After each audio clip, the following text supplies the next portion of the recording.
Welcome into the Football Guys Fantasy Football Podcast. We're taking a look at the Week 14 waiver wire. I'm Alfredo Brown. Joined as always, I got Dave Kluge, and we're going to be doing our Week 14 waiver wire draft, where we go ahead, we take a look at all the players out there on the waiver wire, and instead of just like listing 30 players for you, or just here's some guys that we really like, we are going to draft them. We're going to pick them in the order that we would want to select these players. So as always, we're going to go back and forth. We each get 4 picks. Did I do that correctly? 4, 3? Yeah, we're doing 4 each today. Yeah, 4. There we go. So we're going to be picking 8 players, and then we're going to give you some other players to consider that maybe just didn't make the cut. Before we get into that, I just want to remind everybody, you got a bunch of ways you can enjoy this show. First is right here on YouTube. So if you're watching, take a second to like this video. Give it the old thumbs up. Smash that like button, as they say on the YouTube verse. Drop a comment down below if you've got some waiver wire questions. And if you're listening on the podcast side, listen, I need to ask you guys a favor here. We need you guys more than ever. Okay, if you are listening on Apple Podcasts, this is your time to shine. Okay, we need those reviews on Apple Podcasts. If you feel so inclined to do so, if we have helped you win even just a single week, or even just make you laugh one of these weeks, go ahead and leave us a 5-star review. And honestly, your review can just be like, I hate these guys, but the podcast is okay. 5 stars, something like that. It means the world to us. 5 stars. Talk all your smack. Just give us 5 stars. Yes, maybe your nose will bleed. Who knows?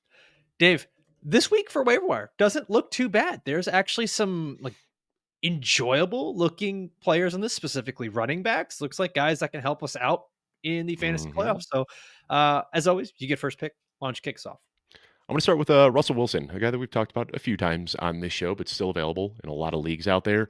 And since taking over as a starter in week 7, he's currently the QB 14 on a per game basis. Now, he's had some ups and downs. There was a bad week 11, but last week we saw it, over 400 yards, 4 passing touchdowns. He looked like vintage Russ Wilson. They were letting him cook, and he was out there making a feast. On the week for week 13, he's currently the QB 3. Only Josh Allen and Jaden Daniels outscored him. So we're seeing that ceiling come to fruition. And like I said, there's going to be some ups and downs. It's not going to be 35 plus points every single week from Russ Wilson, but this is the kind of ceiling he has in this offense. They're letting him play a little bit freer than he was allowed to play last year in Denver. And I just want to shout out, before we get into this, Cecil Lammey all the time talks about the NFL's dirty secret being scheme fit. And I think this is a perfect example here, because last year it was Sean Payton's offense is broken. Russell Wilson is broken. Turns out they just weren't a good fit, because now we see a quarterback that is tailor-made for Sean Payton's offense, and they look great. And we're seeing a quarterback that's letting Russ Wilson do what he does best, and he looks great. So all of the narratives last year about Sean Payton and Russell Wilson, we can retire those now. It was just a bad scheme fit, and Cecil Lammey, I think that he called that from the jump. Happy to see Sean Payton and Bo Nix doing well, but just as happy to see Russell Wilson finding this resurgence in Pittsburgh. And it's not even just Russ Wilson. Arthur Smith, he's not the most hated man in the NFL anymore. He's even getting contacted by his alma mater, North Carolina, to see if he wants to be the head coach there next year. There's also rumors that Chicago could be interested. Oh no. In, a true leader of men, Arthur Smith. I was about to say, I'm here for the Russessance, but if Arthur Smith is the head coach in Chicago. And, I will say, we talked about it this offseason where I said, I had my questions about Arthur Smith as a head coach, but I don't think you can really call him a bad offensive coordinator. I think there's this idea in fantasy football circles that he sucks at his job because he runs a dirty offense and he's scheming up touches for Darnell Washington and Calvin Austin and Cordero Patterson and whoever else it may be. And it's not fun for fantasy football, but it clearly works on a football field. And he's got all the pieces right now to put together a really fun offense there. Yeah. Man. And the Steelers, it's not just even a fantasy football thing. They're a really, really good team right now. They're good in all facets of the game. And they're doing this too without legitimate superstars on the team. It's you got Russell Wilson out here throwing to Calvin Austin and Van Jefferson and like you said, Darnell Washington. There's not really George Pickens is great, don't get me wrong, but it's not like the entire offense is flowing through him. This offense is all over the place. And I was looking ahead in the schedule.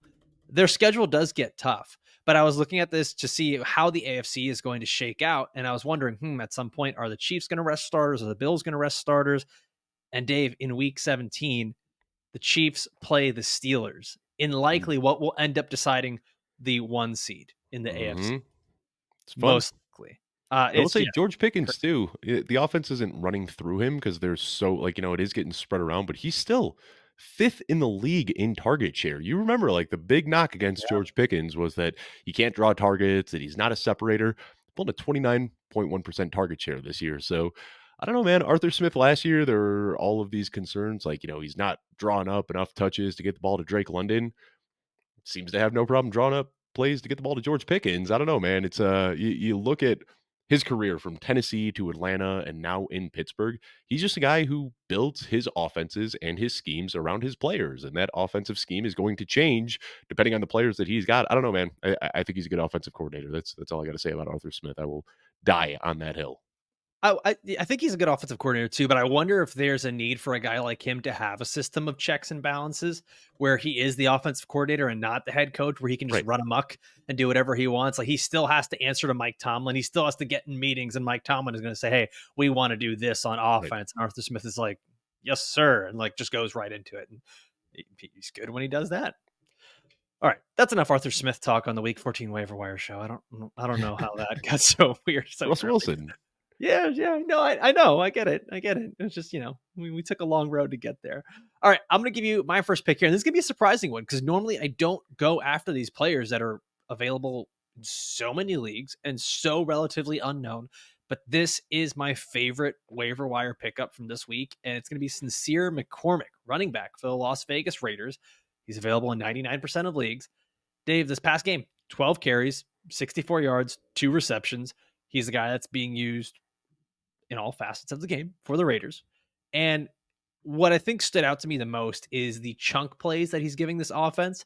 And he's so much more explosive than Zamir White or Alexander Madison. And I tweeted and skeeted this out earlier on all the social media platforms with a nice little video of Sincere McCormick making this little jump cut out to the left, gaining 11 yards in the play. A really simple play.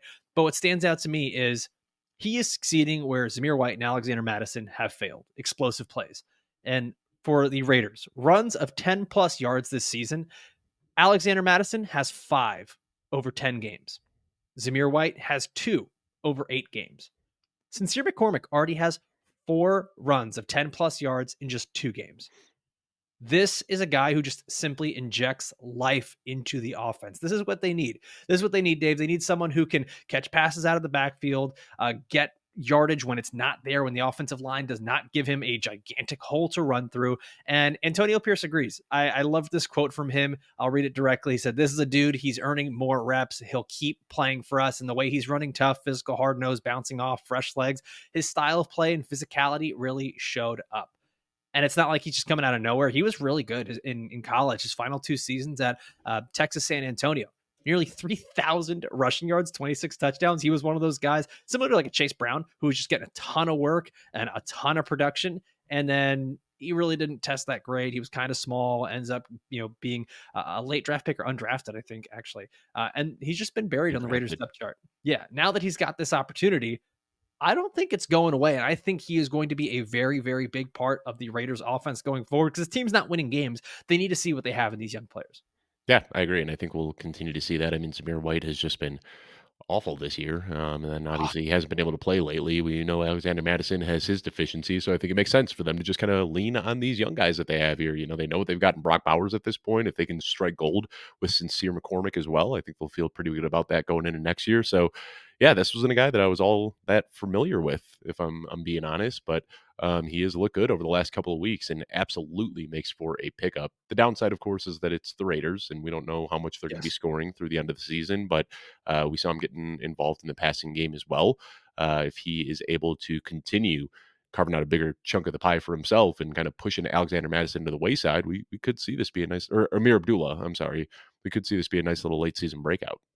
Yeah. And also just shout out to players that have adjectives as names. That's always fun. All Yeah. right, Dave, you're next. I'm going to go with Braelon Allen, and I'm going to have a theme for these last 3 guys that I am talking about here. If you know me, you probably know where I'm going with these ones, but we saw Brees Hall, was questionable coming into the game, and he was active, but we saw him limping around on the sideline. We saw him not playing his full normal workload. Now, the concern here, I think, was that Isaiah Davis carved out some snaps for himself, Yeah. and I don't think a lot of people really expected to see Isaiah Davis involved the way that he was. But I still think that Braelon Allen is the best of the bunch here. 19 snaps to Davis's 12. I'd like to see that, widen a little bit. But Braelon Allen, I think, is still the more talented of the two backs. So we're getting an injury away guy here. We saw some early season value from Braelon Allen when they were kind of in this split, and then after Salah was fired, and after why am I drawing a blank? Who was it? Getsy? Offensive No, not coordinator Getsy. Yeah, it was Getsy. uh, Yeah, Getsy was fired. from No, from the Get Jets. No, it was no, it was it was our guy that used to be in Green Bay.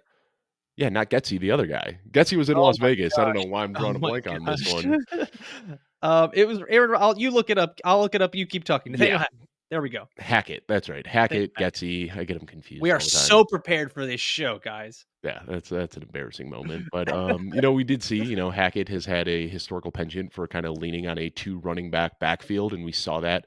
And then once he was out of the picture, Brees Hall kind of turned into a workhorse here. I think the fear is maybe that if Brees Hall goes down, there's some sort of split with him and Isaiah Davis, but Braylon Allen's the better of the two, and I think that he's got a much higher ceiling, so still available in a lot of leagues out there. I'm kind of surprised to see that. Makes for a really nice stash if Brees Hall is to miss any time. Honestly, I'm not gonna lie. What worries me more than anything is not even that Brees Hall will miss time, which could happen. They might just shut him down as the season goes on here if the injuries are bad. The Because fact this that he team, started when he clearly wasn't 100%, like, I didn't even understand why he played yesterday. yeah, dude, the Jets worry me. They worried me going into the season. I was worried all preseason that this team was going to be a big blow up in everyone's faces. That's kind of what has happened. Hmm. And I'm worried of what could happen going forward. I mean, would it surprise you if Aaron Rodgers gets benched? No, we talked about that, I don't know if it was this show or another show last week, but no, it wouldn't surprise me one bit. I mean, what's the Don't purpose of confuse me continuing to with put him your out other there? shows. Don't I'm confuse me sorry. with all your other shows that you go out into the streets with. Yeah, I could definitely see them shutting him down. I don't know. We'll see what happens. It sounds like they aren't moving forward with him next year, so there's no reason to continue putting him out there. I mean, you gotta see what you got in another quarterback. Um, yeah, I've got a lot of teams with Lamar Jackson and Jaden Daniels, and I'm stashing Aaron Rodgers as a QB3 to get me through that Week 14 bye. So I'm hoping he can at least hold the job for one more week, but we'll see how this works out. Yeah, I would not be surprised if we start seeing a bunch of, I don't want to call them no names, but like rookies and guys that need to prove themselves for the Jets getting a lot of playing time as the season goes on here. All right, I'm going to go to my pick here, and it's another young guy, another running back. Dave, I think that's the theme of this episode. It's all these young running backs that are getting opportunities and that remain very important backups. And I'm going to go with Ray Davis, running back for the Buffalo Bills. He's available in 89% of leagues still. And guys, like, I don't know what else to do. We've been pounding the table for him as a player you should draft as your last pick, as a player you should pick up in waivers. I think we've mentioned him probably no less than 9 times this season, which is crazy in 14 weeks, but he still remains incredibly available, just like me through high school, incredibly available. No one will pick him up. But most of his work in this game ended up coming late in the third quarter. So the stat line looks really good. But what stood out to me is first quarter, 3 carries, 19 yards, the touchdown. Getting the touchdown early in the game and being part of that goal line offense early in the game stands out to me because I wonder how much of that we're going to continue to see going forward. This Bills offense is absolutely on fire. James Cook looks good. I'm not thinking that Ray Davis is coming in here and taking work from James Cook, It but looks so good when he's got a head start in the snow and nobody can catch up to him. I mean, that yeah, was a yeah. wonky game, but yeah, he knows how to play in the snow. That's for sure. But in general, like, he has not looked bad throughout this season. Right. So it's not like there's Davis is going to be a threat to his work. Right. What I could see though is, let's say the Chiefs lock up the one seed in the in the AFC in general, or maybe the Bills lock it up and the Chiefs go on some crazy losing streak because the Chiefs have been they're winning one score games against the Raiders and Panthers lately. If something happens where the Bills lock up the one seed, the Chiefs lock up the one seed, and there's time to just rest players for the playoffs because the Bills have already clinched their spot and they've clinched the AFC East, we could see a lot more Ray Davis in the late weeks, week 16 and 17. The Bills are at home against the Patriots and Jets, where we could see a lot of Ray Davis, a player who's already shown that he can work in the passing game, work in the running game, work around the goal line. And I mean, you got to keep Josh Allen healthy too, as well. So I could see him doing a lot of goal line work here towards the end of the season. Yeah, I completely agree. Good player, gets involved in the passing game as well. I mean, I feel like we're just kind of hitting repeat on this show over and over We again are, at we this are. point in the season where we're talking about stashing all the same running backs that have high upside, but there's a reason for it. Like if James Cook goes down, we're looking at Ray Davis as a top 10 weekly option every single week between now and the end of the season. And if you have Ray Davis on your team and James Cook misses time, congratulations. You probably just increase your odds of winning the championship in your fantasy league by about 15 or 20%. So that's why you stash these guys. Dave, does it just feel like you can kind of set your clock to the things that happen? You set your calendar to the things that happen every year for fantasy football. There's always the big, like massive waiver wire pickup in week 1 or week 2, Mm-hmm. and that remains a big player throughout the year. And there's always some unknown or backup running backs that end up being incredibly valuable around the week 13, 14 time period leading into the fantasy playoffs and end up being the guys that just win people leagues. Last year it was It's Zamir White and Ty Chandler, and this year it could be Sincere McCormick and Ray Davis. Who knows? it's wild. It's wild. Dave, there's also another guy it could be, and I think that might be one of your next picks. Yeah, I mean, just copy and paste what we said about Ray Davis and Braelon Allen. This is a rookie on a good offense. It's an injury away from a big workload. Blake Corum. We saw him yesterday. I thought that we were maybe witnessing a takeover at some point. Like early in the game, Blake Corum was very involved. He was out touching Kyron Williams 5-0 at one point. And then as the game went on, they started to go back to Old Faithful. Kyron Williams, he finished the game with over 100 yards and a touchdown, did what he does consistently. But Blake Corum, man, he looks good. And, he's not getting a lot of work, but for Sean McVay standards, he's getting a lot of work for a rookie. Has looked good with his opportunity. And really, I mean, if Kyron Williams goes down, we know what's going to happen. Blake Corum is going to be in a 90 to 95% opportunity share. He's going to get all that goal line work and passing down work that makes Kyron Williams so valuable. I don't think there's a huge gap in talent between the two. I think that if Kyron Williams has to miss time, you plug Blake Corum in and you're getting similar, maybe slightly better, slightly worse production. But this team would be able to operate just fine with Blake Corum as the running back. So again, we're just stashing for the potential contingent upside if Kyron Williams goes down. But Blake Corum has looked really good with his opportunities so far this year, and is starting to see that role grow a little bit, indicating that Sean McVay's trust in him is probably growing. I'm looking at it. Rams are 1-2 of their last 3. Mhm. They are 2 games out of being in control of that very weird NFC West right now, Dave. Like, just for the people listening who don't know the standings right now, I'll give it to you. The Seahawks are in the lead of the NFC West at 7-5. The Cardinals and Rams are both tied at 6-6. And the vibes could not be worse in San Francisco for the Niners, who are 5-7 and have lost their last 3 games. Yeah, it's weird, man. That NFC West is not what we expected it to be. That's for sure.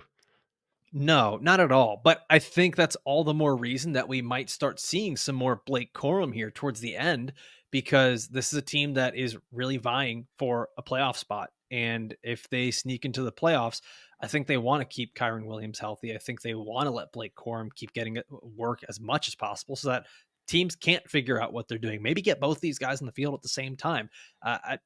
I would not be surprised if we keep seeing more and more Blake Corum as the season goes on.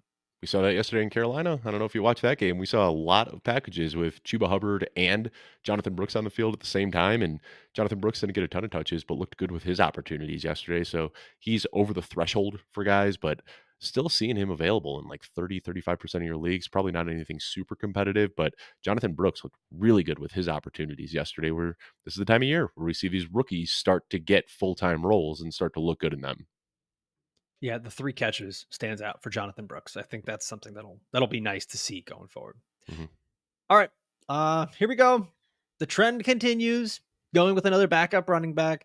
A rookie backup running back. This is a Yep. 4 in a row for us. We're Oh really, god. really stretching our creativity today.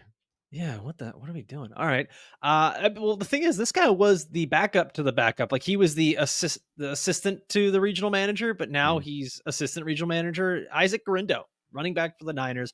He's available in 95% of leagues still. He's going to clearly be the backup to Jordan Mason, but I think it's going to be more of a 1B scenario than it is really a guy who's just going to be sitting the bench. I know that Jordan Mason went in after Christian McCaffrey left, which, by the way, we're talking about this in the Football Guys base camp. Is there more of a fantasy manager who was down bad this year than the fantasy manager who drafted Christian McCaffrey at the 101 in fantasy football? Yeah, the guy who drafted Tyreek Hill at 103. Because at least with Christian McCaffrey, you stuck him on your IR spot. With Tyreek Hill, you were putting him in your lineup every single week and getting wide receiver 4 production. That's gonna be fun. I want us to do an episode on that, on the absolute Worst worst picks. picks in fantasy football and like what happened there and how we could have avoided that. Because I don't know that we could have. We're gonna do a fun, by the way, just a look ahead for everyone. I know I'll get back to the Isaac Guerendo thing. We're actually going to do a really, really fun show that we've talked about doing. We're gonna do this when we're in Vegas for the Football Guys Retreat, where we're going to do a live draft with everyone in person, and we're going to be drafting for next season as if it were starting at that time, because it feels like we kind of just go through the entire offseason of just making stuff up and looking and diving deep into stats and pulling at narratives that are there. And then we forget stuff like, oh, yeah, Saquon Barkley's really good. So you put him on the Eagles, he's going to be really good. Or Derrick Henry is really good. And you put him on the Ravens, he'll be really good. And I'm so curious to see how that's going to go. Anyways, reverse back into this. Isaac Guerendo, I know he's going to be the 1B to Jordan Mason, but if you're watching these games, like I think Jordan Mason he's fine. He's a good story. He's been great. Isaac Guerendo kind of has more juice. He's got those explosive plays. And for a team like the Niners that I think is going to be so desperate here down the stretch to get some wins, if Jordan Mason goes out there and gives you a 10 carries for, 33 yards performance in the first half of games, don't be surprised if all of a sudden more work is going to Isaac Guerendo, who took a swing pass 15 yards for a touchdown. He had the one lone goal line carry for the Niners offense that just looks terrible. This is why I actually I think saved they Isaac just weren't Guerendo. ready for the snow. I think that had something to do with it. Like Buffalo is just equipped for those games the way that they play. You saw the 49ers were just slipping around all over. I don't want to put too much weight into that game. One, Purdy's shoulder looked shot. I mean, he couldn't push that That's ball the thing. downfield at all. And two, they're just slipping all over the place. Like you put any team in Buffalo in those conditions against the Bills, and I think any team is gonna look the way that the 49ers did yesterday. I just don't think there's What's anybody that can go in there and play, and that wasn't just regular snow. You might not know this, Alfredo, there are different types of snow. There's your powdery dry snow, there's your wet, big, chunky snow. That was that wet, slippery snow. You could see it. I mean, guys couldn't even, like, get out of their three-point stance. They'd stand up and they would just fall over. That is, those are near impossible conditions to play in, unless you're in Buffalo. They know how. I'd love to give them the benefit of the doubt, Yeah. but we've seen them lose so many games earlier on in the season in perfect conditions when Brock Purdy was healthy. And I wish it was easy to pinpoint the one thing and say, well, Christian McCaffrey's out, so obviously the team isn't playing as well. It feels like it's been a lot of different things or new O-line's been different things very every week. banged up. Yeah, that O-line Yeah, has been hurting all season long. Debo it's been Samuel, yeah, I not was the gonna say it's been playmaker wide he's been. receivers. Yep. Brett Juwan Jennings is great, but he doesn't have that same vertical He's not threat Brandon that Ayuk. Brandon Ayuk does, right? So it's just like, it's like you took every single piece of this offense that made it so good and you turned it from like a 10 to an 8 this year. Just like little injuries, like little changes here and there. And all of a sudden, and we talked about this. We've talked about this so much this year that like the 49ers, that window for them is closed, and I think that they were desperately trying to hold on to that core that got them to back-to-back Super Bowls, but this year, they're all just a little bit too old, a little bit too beat up, and it's just not working the way it has the last few years.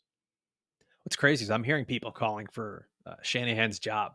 Do you think that's a legitimate claim there? I hear a lot of Bears fans calling for Shanahan's job. That's that's where Bears fans no, it would be crazy, but Right. also, we've seen good coaches get fired in the past. I mean, it's not that crazy. I hear a lot of people saying that this is going to be, the Andy Reid arc, where Andy Reid was a good coach in Philadelphia, got fired, went to Kansas City, and then became a great coach.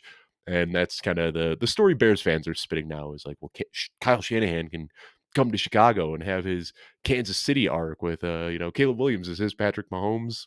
We'll see. I could see it now. Kyle Shanahan gets fired. The 49ers hire Arthur Smith as their new head coach. Thomas Brown, man, I'm a little concerned about a guy going from like a specialist to an offensive coordinator to a head coach in a matter of 3 weeks. That's a lot of pressure, but the offenses look good. And saw an interview with Sean McVay just the other day, not an interview, a press conference where he went on this like 3 minute just gushing about Thomas Brown, like how he just commands respect, that he is an offensive genius, that players love him, coaches love him.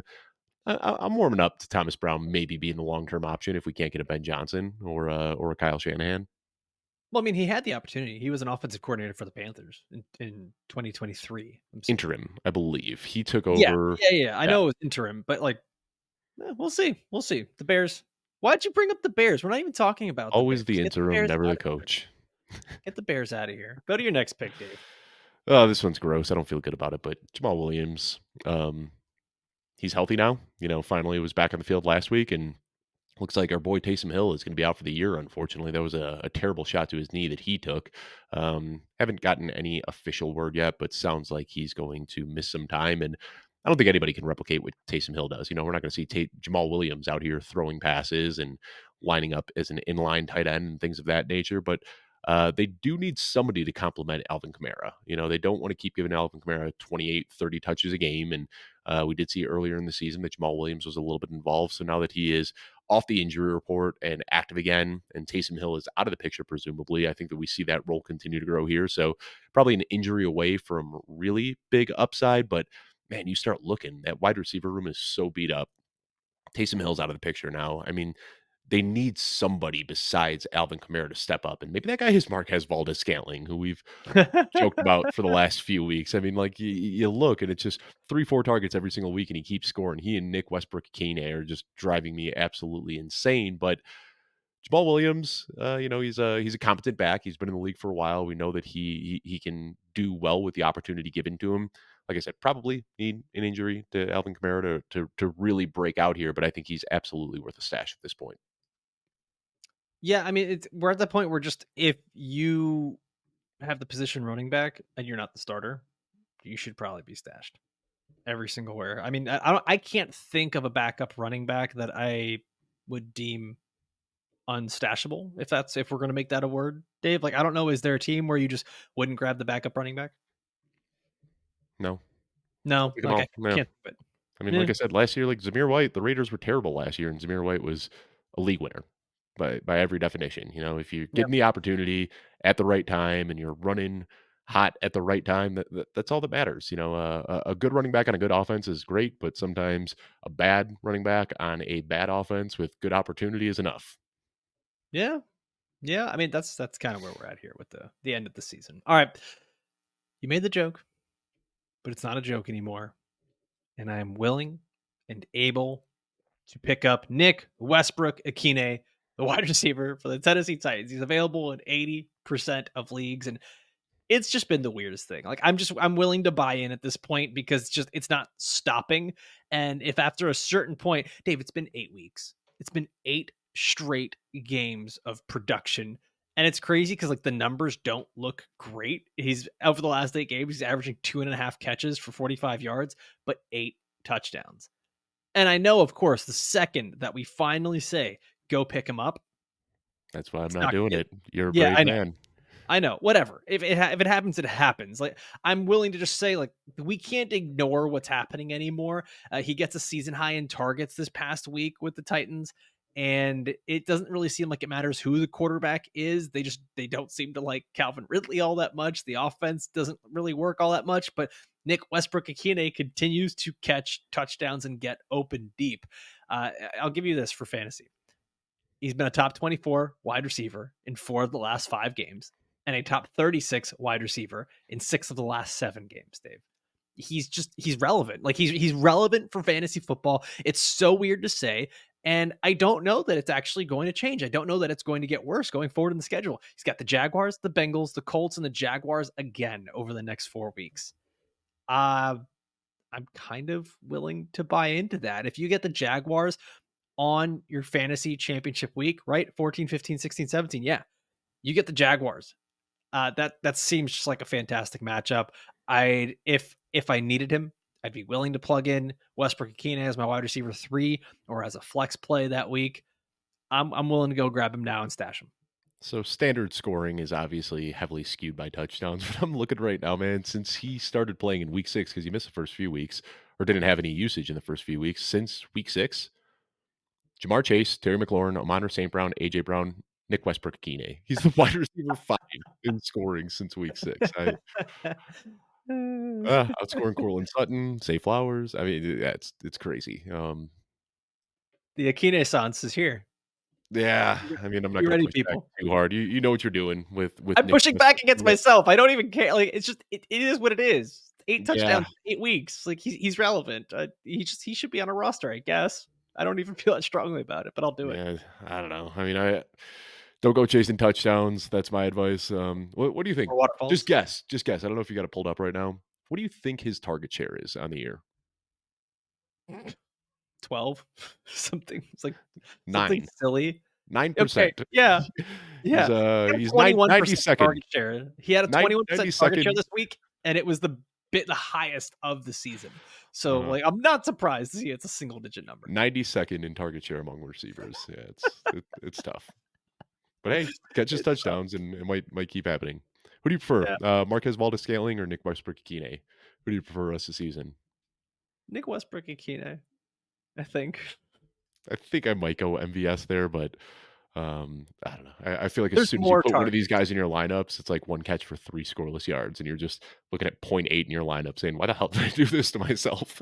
You know what? And as I'm thinking about it, now that Taysom Hill's not there, maybe MVS becomes slightly more valuable. Yeah. I don't. They're the same. They're the I same. can't keep getting away with it, Alfredo. No, we can't keep getting away with it. All right. We went through our top 8 players that we were willing to pick up on the waiver wire. We're going to look at some others to consider. Dave, as always, I'm going to list out some names here. You tell me which ones stand out to you. So first here, we got Chris Rodriguez, running back for the Commanders. The Commanders will be on a week 14 bye. So that is a reason that we did not pick him up here, but he had a great game. Kamani Vidal, who's now taking a decent role in that Chargers backfield. Parker Washington, who had a big game for the Jaguars.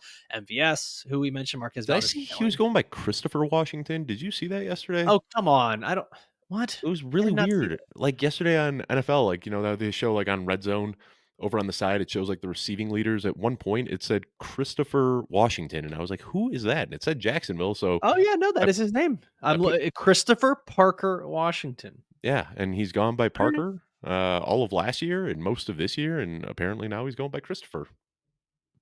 Well, I guess the Chrisissance is here? I don't know. I don't know. I don't know. I don't know how to feel about it. Yeah, So, pick up the Christopher Parker Washington guy if he's available for you. MVS, Calvin Austin III, Bryce Young. Don't look now, but like we talked about this a little while back, the Panthers just being something relevant for the fantasy playoffs. Adam Thielen, Bryce Young. Dave, do any of those names stand out to you? Marquez Valdes-Scantling, I think he is the best receiver in New Orleans, and Taysom Hill is out, so I'm gonna be grabbing some pieces of this Saints offense just to kind of see what happens in the post Taysom Hill era. But Bryce Young, man, we talked about it. Dude's been balling. Like, is it crazy, Alfredo? I don't know if you know where I'm gonna go We with live in this a one or world. not. Mhm. Those CJ Stroud is better than Bryce Young takes. Are we like? Is it time to reassess those? Because CJ Stroud has played terribly this year, and Bryce Young is playing great. And like I understand what CJ Stroud did last year, impossible to ignore, one of the best rookie seasons of all time. But now he's in the same system with the same players, arguably better players now that he has Joe Mixon there, and he's just not the same guy. Like he is missing these deep shots that he consistently hit last year. Yeah. Makes you think that maybe there was a little bit of luck on his side last year, and now it's just regressing back towards the player that he actually is. And meanwhile, Bryce Young, horrendous start, but we got to remember he's played in 3 systems now. He's had to switch up a lot. He got benched. It hasn't been easy for Bryce Young, but my goodness, the last few weeks he has looked. He's looked amazing. Like I'm not gonna sugarcoat it and say like, oh, he's looked better than normal. Like he looks really, really, really good. I don't know, man. It just makes me think. You see so many people are quick to. I remember when the RG3 is better than Andrew Luck takes were flying their rookie season, and CJ Stroud better than Bryce Young last year, and first half of this year we heard Jaden Daniels better than Caleb Williams. I don't know, man. I think we just shouldn't make any declarative statements on quarterbacks until like year 4 of their careers. It definitely feels like the NFL has somewhat figured out CJ Stroud just even over the last 5 weeks here, Dave. 4 touchdowns, 5 They put interceptions. pressure on him. Like, when you Just get pressure on him, he just collapses. it hasn't been great. I mean, this is a lot of what we saw at Ohio State. And I wonder how much of it was just him taking the league by storm last year, everyone being surprised by it, not having a lot of game film on him. I mean, people really weren't covering Tank Dell all that hard. Like there was a lot to it. And now it's just defenses kind of know who to focus on and what the tendencies are. And I'm not ready to say that I think Bryce Young is better than CJ Stroud. I still think that CJ Stroud has the better toolbox. And I think what we've seen is just so like even a bad CJ Stroud so far has still been better than what we've seen from Bryce Young. But I'm not going to say that we're out of the woods and that Bryce Young is just infinitely worse and will stay worse than CJ Stroud. I think there's a world where Bryce Young could actually still be better than CJ Stroud. It's possible. It's I definitely gotta possible. say, man, Bryce Young though, like he's looked awfully toolsy these last few weeks as well, scrambling, He's getting outside of running. the pocket, Mhm. yeah, making some really off balance throws. Like he has looked, and still, even despite him playing great these last few weeks, drops have still been plaguing the Panthers. Like they're still dropping so many easy passes every single game. I think the future for Bryce Young is looking very, very bright. I think for all the dynasty people that bought low on him this offseason, they got to be feeling really, really good about that. And then even the best ballers and the super flex redraft guys that are, hoping for this late season breakout from Bryce Young in year two, you might get it. He could be a hot quarterback through the end of the season here. Yeah. Dave, question. So we're talking about the Texans here. Are they the worst, I guess, division leader Oh in yeah, the NFL right now? Because you got the Seahawks. you can say that every year about the AFC South winner. Yeah, fair. Well, the NFC South is pretty bad too. You've got the Falcons and Buccaneers Yeah. tied for it at 6 and The 6. Bucks are But so much better than their record, though. Like it's yeah, the Bucks. they're hotter Like now you too. watch them play, and they feel like a 9-3 team, and then you look at their record, and you're like, wait, they're losing. So Bucks, Seahawks, Texans. Who's the worst out of those three teams right now, in your opinion? Texans, and it wouldn't surprise Sure. me the way the Colts are playing right now if the Colts end up jumping ahead of the Texans and taking down that division. Speaking of Toolsy and guys that might actually be good at quarterback, Anthony Richardson, Yeah, another guy who all of his receivers are dude, dropping he stuff. turns into Derrick Henry in the open field too. Like when he gets a little bit of green in front of him, you can just see the fear in defenders' eyes when they have to go, one on one with Anthony Richardson. He's looked really good, and I mean, still like has some terrible throws, some terrible reads, but it seems like he always just kind of flips that switch when it matters most. Able to drive all the way down the field, nice little touchdown pass, hit the 2-point conversion. I mean, he steps up when he needs to. He's looked good this year as well. There's something I don't know, man. You bench these quarterbacks for a few weeks, and they come back looking better than ever. It's been kind of bizarre. Yeah, yeah. I feel like that started with Tua. It started with Tua, and then now all these quarterbacks they get benched, they come back, they look good, Yep. and they continue it. I didn't give you my other guy to consider here, so I'm gonna go with Chris Rodriguez, running back for the Commanders. He's fun. Uh, Austin Eckler is on IR, Mhm. and I mean that's for fantasy. That means the season's done. It's I think for the NFL, the season's done unless the Commanders go to the playoffs here. But Chris Rodriguez, like you said, Dave, he's fun. And for a guy who's been a big bruising back, he's actually been great at just picking up chunk yardage. He can be used around the goal line. He's not going to be a receiving back. He's not coming in there and replacing what Austin Eckler has done. I think that Brian Robinson will probably get the opportunity to catch more passes. Maybe Jeremy McNichols catches a couple passes, but Chris Rodriguez, very similar to what I said about Sincere McCormick, he's earned a role out on the football field. And with the Commanders being on a bye in week 14, I think a lot of people, and Austin Eckler was quietly put on IR. So if Rodriguez is still available in your league, I think that a lot of people have not quite made the move to go pick up Rodriguez. I think a lot of people went out and picked up Jeremy McNichols, and Rodriguez is still out there. A lot of people are not going to pick him up this week with the bye. You might be able just to grab him for free and then have a pretty good 1B or not 1B, but a backup running back on your roster that can give you some value going forward. I mean, I love Brian Robinson, but of all the other guys remaining there, I don't. Do we know how long Eckler's out for? I know that was a bad hit that he took. He didn't hit He's on IR, IR. did he? Oh, is he? Yeah, All right, yeah, that's what I'm saying. He's on IR, and I that's missed like that. but that was my point is that it was so quiet. Hmm. It happened the same day that the Commanders cut their first round draft pick from 2 years ago, Emmanuel Forbes, Yeah, and it was just kind of like, hey, that we was the cut this guy. storyline. Yeah. Also this guy's on IR, and I just don't think a lot of people have made that move for Chris Rodriguez yet. Yeah, no, that's a good call. I think of, McNichols and Rodriguez. Rodriguez definitely has the higher ceiling and is a way Mhm. more fun player to watch. Yeah, yeah. Dave, there we go. Week 14, waiver wire. We went through. We got a lot of players on here. We even just had some fun NFL talk. That was good. That was nice. Way to I get mean, I back on the can't do horse. like the 45-second transactional. This is the waiver wire pickup. You need to win your league. Like it's point in the off season. We're just talking ball, man, and Yeah, having some fun while we're doing it. yeah, yeah. Well, here we are, guys. Hey, If you I did you know this is episode what? 200? Did you know, Alfredo? No.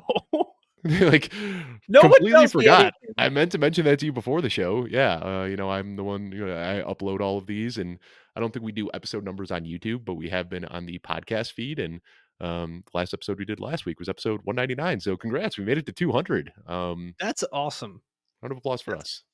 we doing anything special? We doing anything special for the 200? Uh, I mean, at this point, it's over. Well, then for our Thanks for 200th joining us. episode, yeah, thanks for joining us. If you haven't already, make sure you subscribe to the YouTube channel, to the podcast channels as well. Leave a review.